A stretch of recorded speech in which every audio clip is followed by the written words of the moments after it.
So y'all can join the show, please.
Good evening, everyone. We have a very exciting show coming up right now here on American Rooted.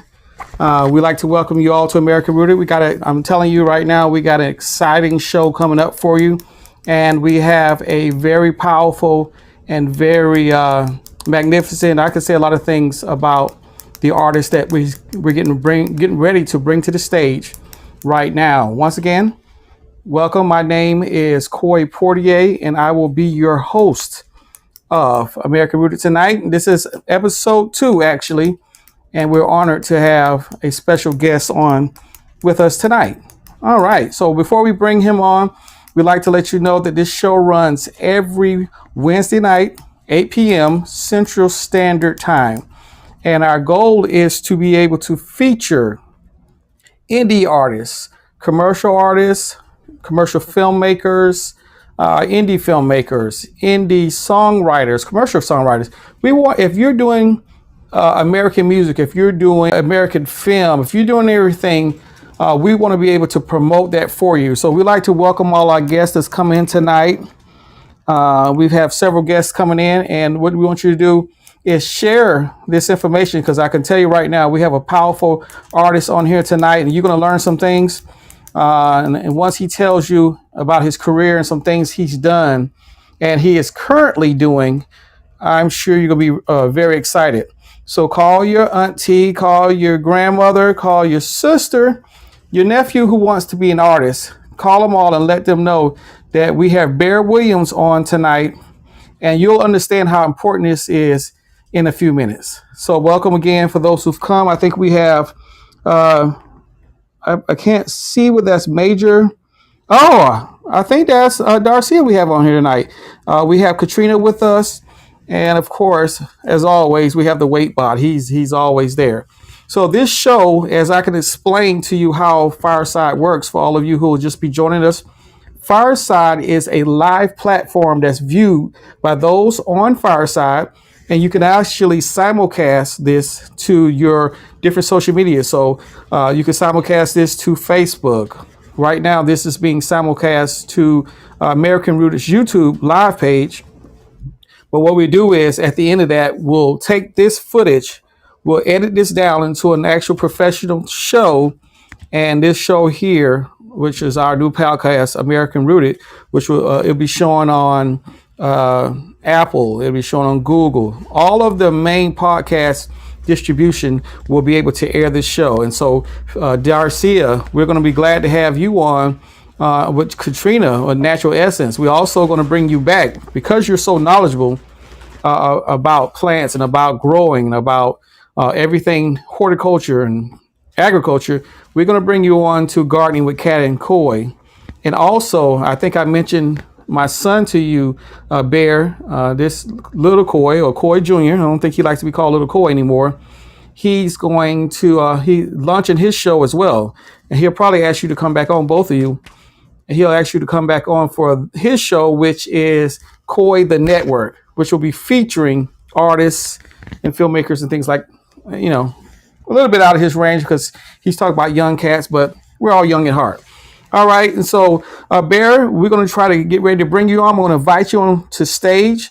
So we're going to see here. And I know this is going to be your first time on, but, welcome to come on the stage now. And let's see here. We can get you up here, Bear. Okay. There he is.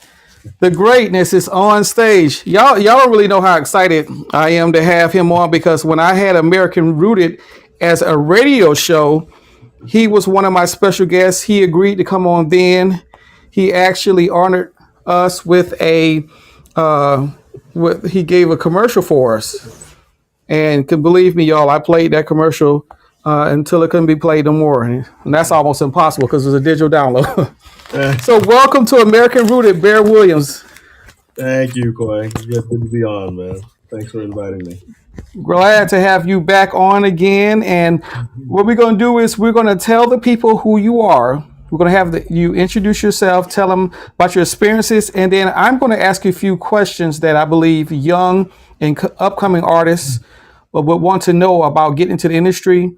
And we're going to dig a little bit into your personal life and your personal career. I mean, Sure. to kind of help out, and we're going to promote what you're doing, and hopefully one day we can get Fireside set up at one of your live shows, and we can kind of promote the show, talk to hopefully one day if you come to Dallas, I can Yeah. probably just come to the show and feature from there. Nice. Nice. That would be great. That would be great. Yeah. Well, for those, out there that don't know me, my name is Bear Williams. I am a professional musician, singer, songwriter, producer, solo artist, as well as musical director for the last, years, 40 years plus. I've been blessed to be a professional recording and touring bassist with people of the ilk of Anita Baker, the late George Duke. I'm presently the musical director for Frankie Beverly and Maze. I've done Mavis Staples and the Staples Singers. I toured with them. That was my first touring band that I worked with. And then I've done everything from Gene Chandler, the old school guys, Gene Chandler, Jerry Butler, on up to, the late, great Whitney Houston. And then, beyond that, rock and roll, Alanis Morissette, Steve Perry, different people like that. That's been the one side. The other side of me is, of course, I'm a longtime member. It's almost 21 years now. Musical director and bass player for Frankie Beverly and Maze, and also outside of that, I have my own. I'm in Chicago. I'm Chicago based, so I have my own Chicago based blues band. Bear Williams Band is the name of the band, and we are doing local stuff, and then we're also doing regional and working on some international touring and traveling stuff. So I've got under my name, under Bear Williams, I've got one full album, one EP, and then a myriad of singles that I've put out in the last few years, and all of that stuff can be found on our website, which is bearwilliamsmusic.com. I did a solo blues show, Koi, over the weekend, and here in Chicago, and there was a young lady in the front row, and when I was saying my name, she didn't quite get the bear part. She's like, "Did you say bear?" I said, "Yes, bear." So she went like, "You mean bear?" I said, "Yes, looks like a bear." So I told her, I Hmm. said, "That's a great thing." So yeah, it's like bear, like an animal, Bear Williams, Right. music.com. So everything is there. I'm on social media. I'm on uh, Facebook. I have a YouTube channel. Everything. If you pull up the name Bear Williams, you'll find me there. So that's it in a nutshell. The career started professionally in really around 1976, and has been going. Yeah, 1976. 1976. I was in high school, and the reason that I am a It wasn't September 14th, was it? no, was that your birthday or someone's That's birthday? my wife's birthday because she was back in the back raising her hand, going crazy when you said 76. So Nice, nice, nice. Yeah, no, it might have been a little bit, a couple more months, into the summer. But yeah, I've been working professionally in recording studios and live with different people and touring since '76 and still doing it. Still enjoying it, still learning. Oh, I forgot that I'm also doing online bass instruction, that's right. which is really a huge passion of mine to give young players and players of all ages. Doesn't matter when you're starting. It's just to have if you have the desire to do music. I'm more than happy to help young and older bass players to get started and get themselves moving. So yeah, that In the summer, platform. you'll have CJ in the summer because Oh, he's beautiful. he's looking for he's ready to play the bass, and so in the summer, Awesome. please be on the lookout for That's my great. part two. Oh, awesome. Beautiful, beautiful. Yeah, so I can be found online with that at a platform called Lesson Face. Lesson Face,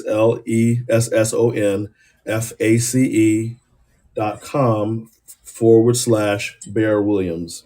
And that's where you'll find me there. I do offer 15-minute free introductory lessons so that we can talk and see if we are going to be a good fit for one another. And a lot of students take advantage of that. And then from that point forward, we have everything from a half hour to up to I think I cut the 90-minute lessons out. I might still have it. I'm not sure. Most of my students are 30 minutes. So, but yeah, that's another thing that I do. It's a real passion. I really love that. So, Do most students who really know who they're getting lessons from, do they know who you are in the industry when they get introduced to you, or they're like, or they see this guy online and offering bass lessons? Do they really know? that's a good question. In my resume, if they read it and they look at the video, yeah, a lot of my students do understand who I am and what I bring to the table.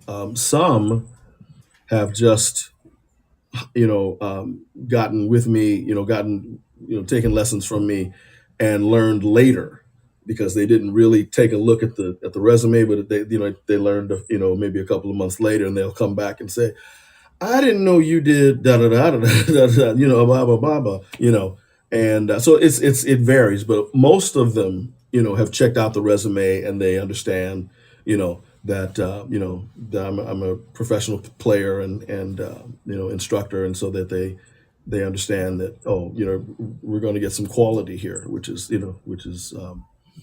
important. But that's a really good question. Well, when Harvey House first told me about Mm, you, and he told mm, me your name, and so I'm like, okay, that's pretty cool. And he was saying he has his own band. I was like, that's pretty cool. He told me your name, and so of course I went to YouTube, and I mhm. think I told you this before. I typed in your name, and Yeah. George Duke came up, and you and George Duke on stage together. And I said to Mm, myself, then this is not my favorite bass player, because of course George Duke was my favorite keyboard player. right And on. between he and the stuff that he and Stanley Clark did, one of my favorite songs, how they remade "Funny How Time Flies" Oh by yeah. Janet Jackson. That's And right. so when I saw this guy that Harvey House just introduced me to on Hmm. stage with George Duke, I was like, wow, you're not just talking about a average guy here. You're talking about somebody who played, Right. and a local guy we had from Dallas, the organist from Dallas. What is his name? Y'all were on the stage together with George Duke one time. Oh, I can't think of his name, but he's a B3 organist that he backed y'all up on an event. Oh, I Oh, can't think. okay. I'll 'Cause we probably remember his in, name. in Dallas, we used to do what was the name of the club? Was it Mississippi Nights? Okay, I'm not familiar with Mississippi Nights. Yeah, it was in Dallas, Fort Worth, somewhere. I think that was the name of it. It's not there anymore, but that was what we were. I think that was where we would go. Real nice, Well, intimate kind of jazz club. well, with you being a professional musician for so long and being in the industry, some of the questions I want to ask you tonight: what are some essential qualities that would make a good musician? Okay. Well, um, first of all, I would say what comes to mind is desire, a real desire, and a real desire to improve, a desire to learn, and not come at it as if you see a couple of videos and then you know everything. Mm, To really have a desire to absorb not just um, your particular era of wherever you're coming in at, whatever age you are, not just that, but you want to expand yourself to what came before you. mm, The history. That's I teach a lot of that in my classes is the history of the instrument, the history of music. It's very important to know what's come before so that so that you have a point of reference to what is, right mm, now. And so that's part of it, the huge desire. And with that desire comes humility, to be instructed, to be able to take instruction, and constructive criticism. um, Discipline. You have to practice. You can't just wing it. There's so much now that it makes me sound old, but there's so much now that's so synthetic. mm, It's a pleasure to see um, some young people that are actually playing instruments, really playing. Because for a while there, it was very rare, that you were seeing it, but now it seems to be there's a resurgence now, which is great. One of the other things, oh gosh, what's the other? You need to have you need to know, and this is something that's across the board, kind of in business and everything else. You have to have a why. Why are you mm, doing this? What's your point? What's your purpose? And so most of my students are um, in transition, and by that I mean they have either played bass in the past and put it in the closet, and life happened, and now they're in their 50s and their 60s, and they're now pulling it out of the closet again, and they're like, you know what, I'm going to buckle down, and I really want to do this. I really want to play live. I want to be able to go to my local club or whatever, or put a band together. And so I have a lot of students like that.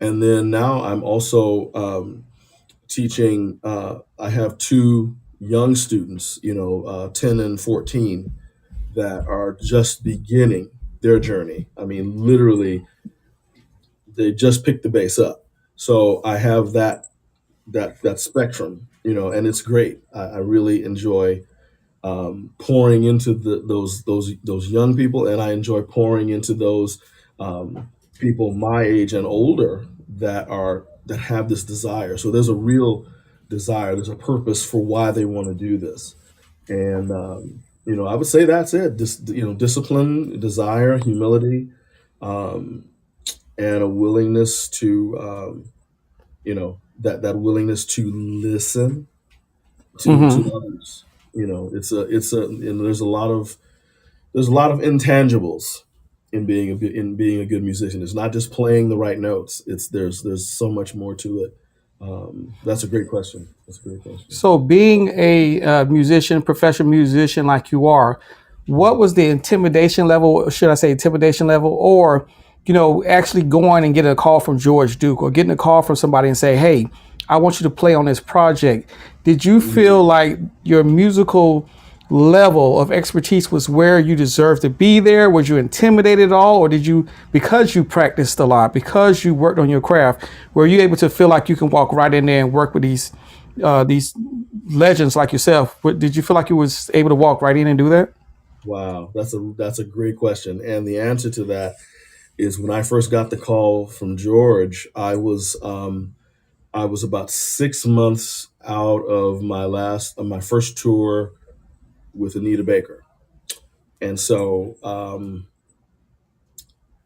we had just gotten off the road. I had gone back home. I lived in Elgin, Illinois, which was a suburb of Chicago, and was kind of twiddling my thumbs trying to figure out what the heck next to do. And all the guys everybody else in the band lived in Los Angeles, and they were telling me the whole time with the tour, "You got to move out here, man. You will do great. You will do great. We'll take care of you. We'll make sure you get in." Da da da da da da. Da. And it started. The wheels started turning. And so I decided to move out there, and then so that happened. February of 1991, we moved to California, and from that point, it was about another 4 or 5 months before I got the call from George Duke. Now, how that happened was, I'll give you the lineage, and this is how things happen in the industry. Um, I got the Anita Baker gig because I worked with her musical director Bobby Lyle. Oh, Bobby Lyle, yes. With his Yes, he's in Texas. I think he's in Houston. I think, but Hmm. um, he was doing his own projects. You owe it to yourself if you've never heard Bobby Lyle play piano. It's amazing. He's got Oh, so many great wow. albums, and I have the pleasure of working on more than a few of them. But I got a call from the guy that I was working with, the great Phil Upchurch, who was a guitar player with George Benson, if you remember, on Broadway. Yes, sure do. Broadway. Well, the rhythm guitar player on that was my boss at one point, Mr. Phil Upchurch, great mentor, Chicago guy. He referred me to Bobby because Bobby was coming through Chicago and needed a pickup band. That's what they call it sometimes when the artist will come in town, but they won't have a band with them. They will pick up a band in that city. Okay. And the Mm. band will rehearse, and then the artist will come in, they will rehearse with the group, and then they go do the show. So that's what happened. He had me put together a group. And so first of all, I didn't believe it was Bobby Lyle on the phone because I knew him.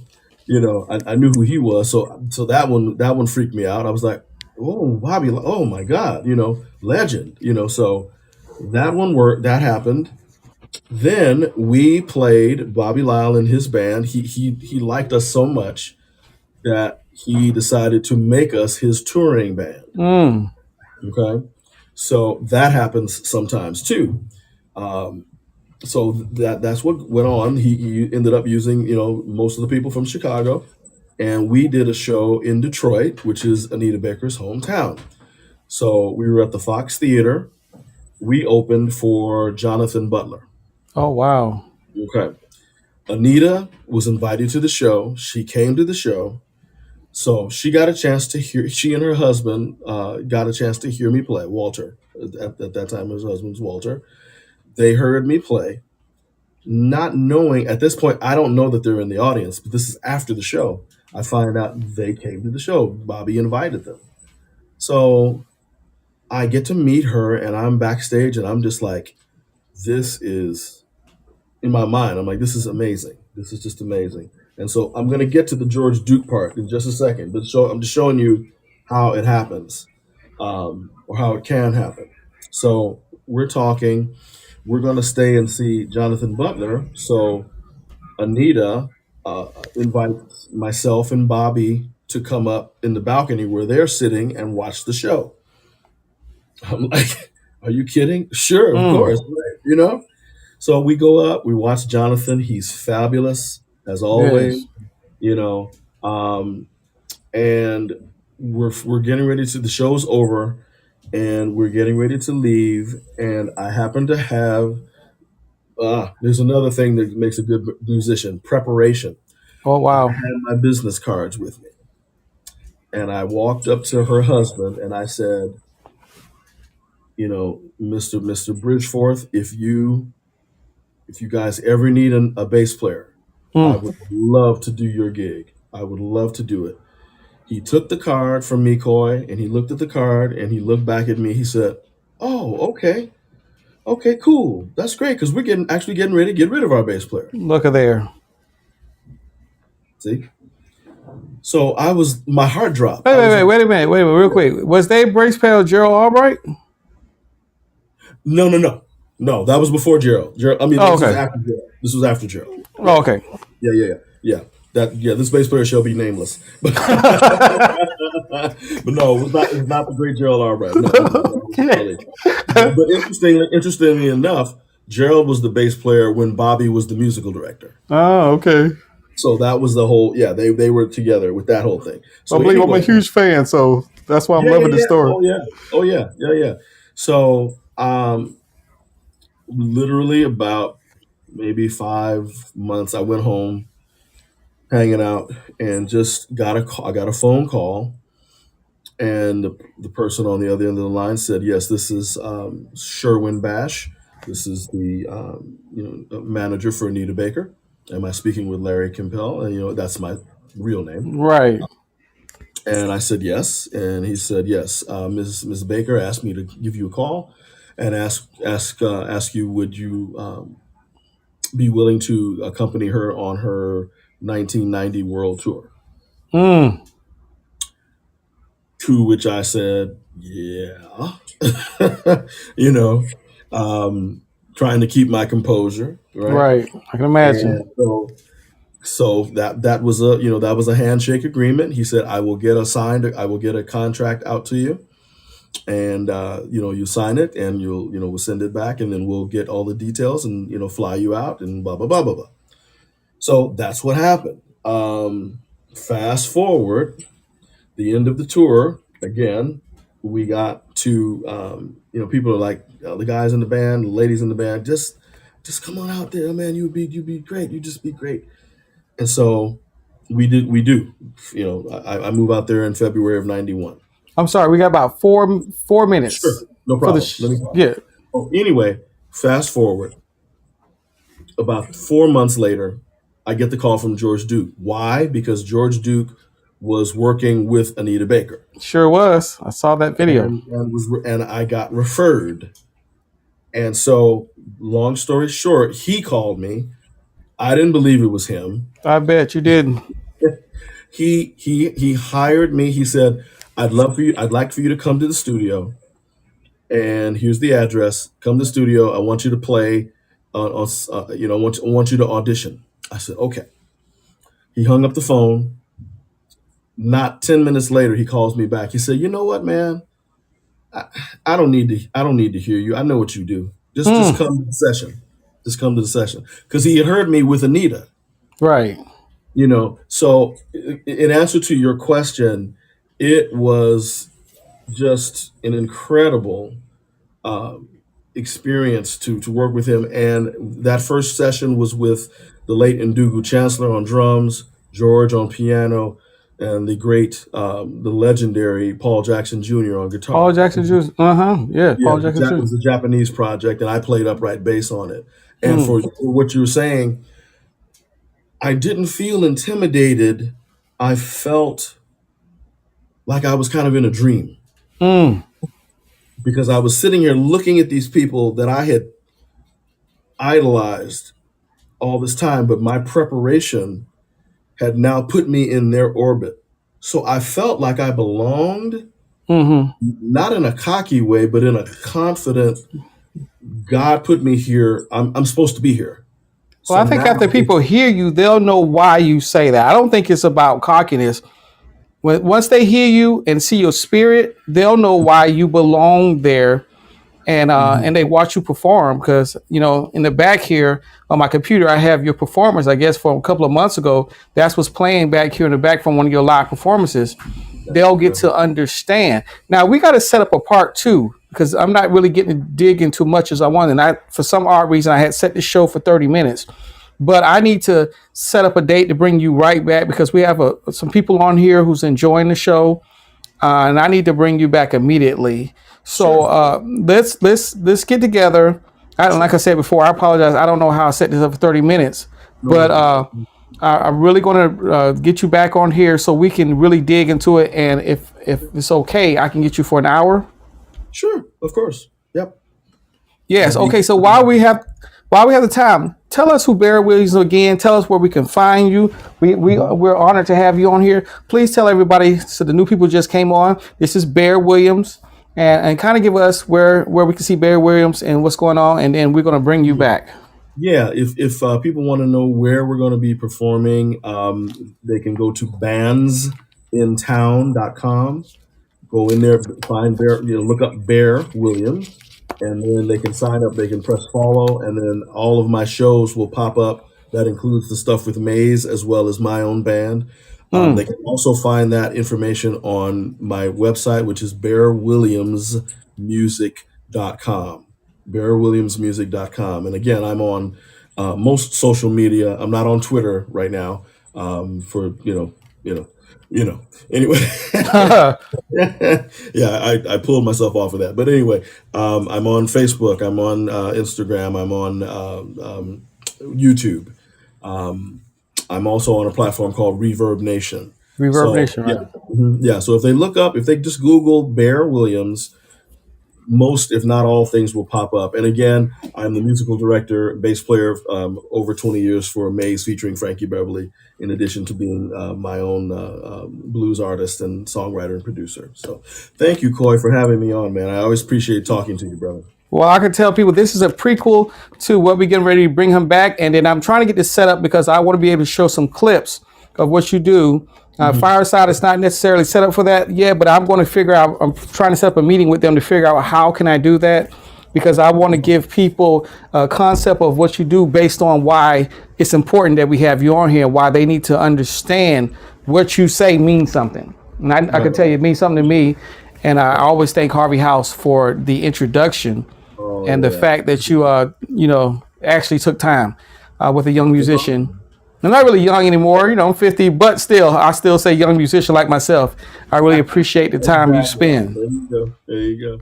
All right, everybody. Once again, this is American Rooted. I'm your host, Coy Portier. And of course, at American Rooted, we like to feature artists, filmmakers. We like to feature songwriters, script writers. If you know anyone who wants to feature and talk about their projects and talk about what they do, what they desire to do, please send them to this show and have them send me an invite, or follow me at coyportier.com, COYPOIITR.com. Send me a message, and I look forward to seeing you all next Wednesday. And Bear, when can you come back? Anytime you want me back, we'll make it happen. Just all right. Yeah. I'm going to hold you to it, and I know it happened because you always do it. All right, everybody. I'll see you later. Take care, bro.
It's no secret.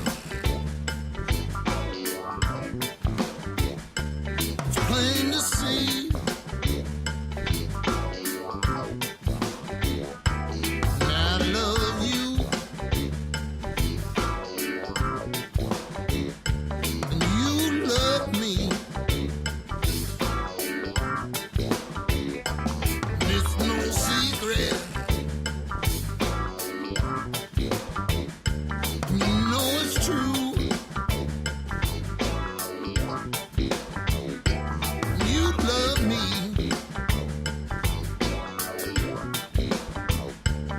I love you.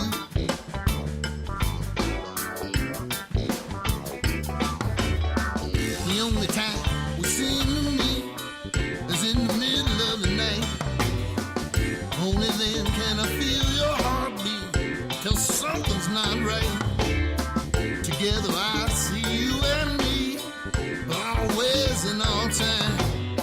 But not everyone would agree. To them it's a crime. It's no secret. It's plain to see. Yes, I love you. And you love me.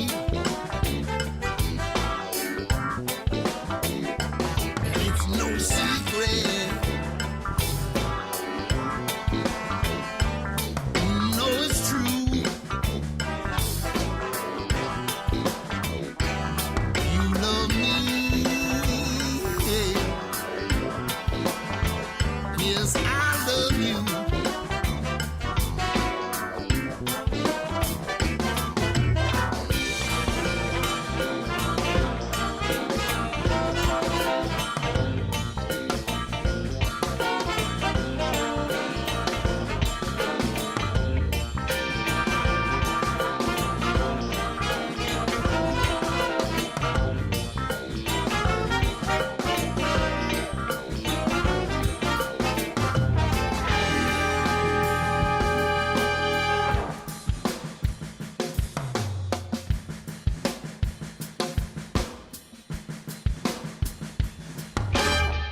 Each day I think of you, looking for some sign that you feel the same way too.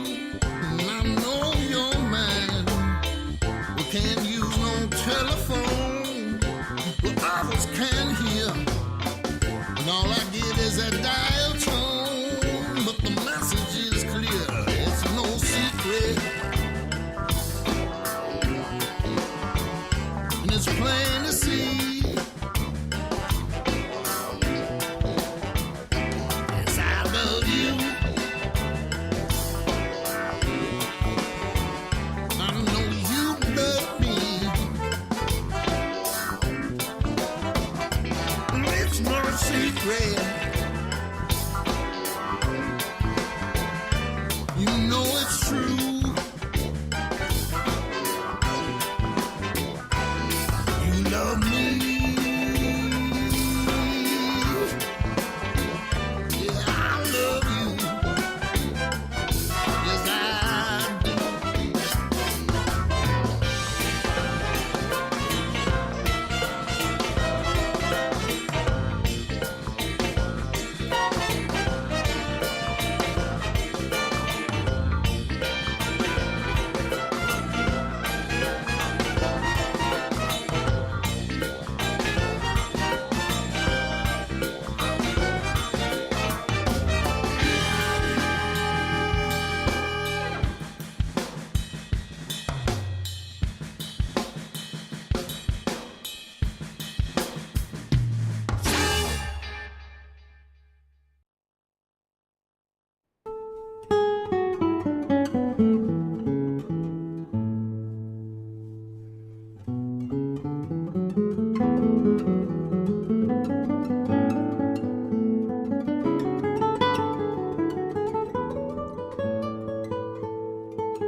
no secret.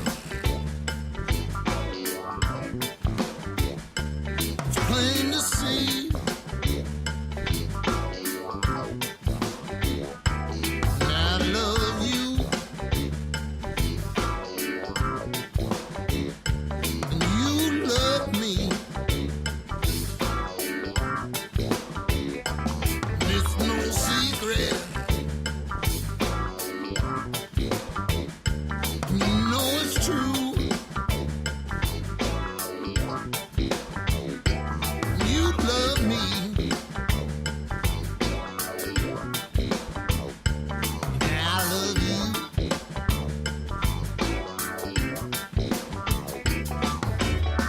The only time we seem to meet is in the middle of the night. Only then can I feel your heartbeat, 'cause something's not right. Together I see you and me, always and all time. But not everyone would agree, 'cause then it's a crime. It's no secret. It's plain to see. Yes, I love you, and you love me. And it's no secret. You know it's true. You love me. Yes, I love you.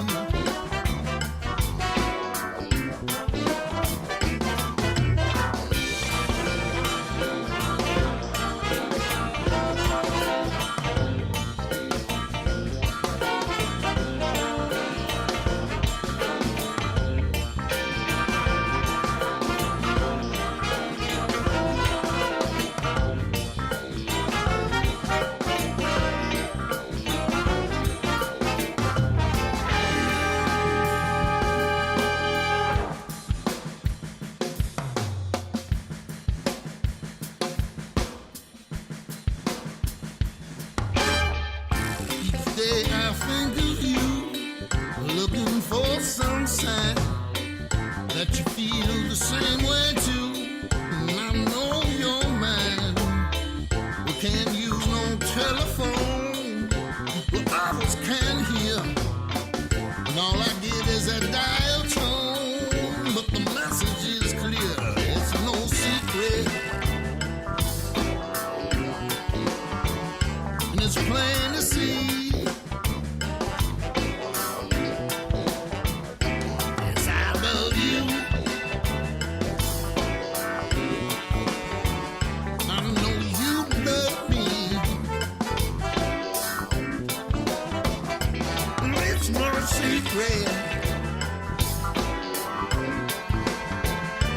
You know it's true. You love me. Yeah, I love you. Yes, I do.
It's no secret.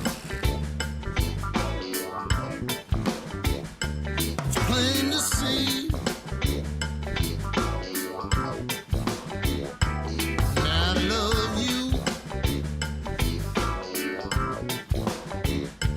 and you love me. It's no secret. You know it's true. You love me.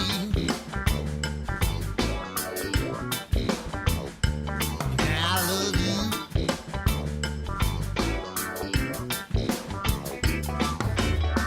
The only time we seem to meet is in the middle of the night. Only then can I feel your heartbeat. Till something's not right. Together I see you and me, always and all time. But not everyone would agree. To them it's a crime.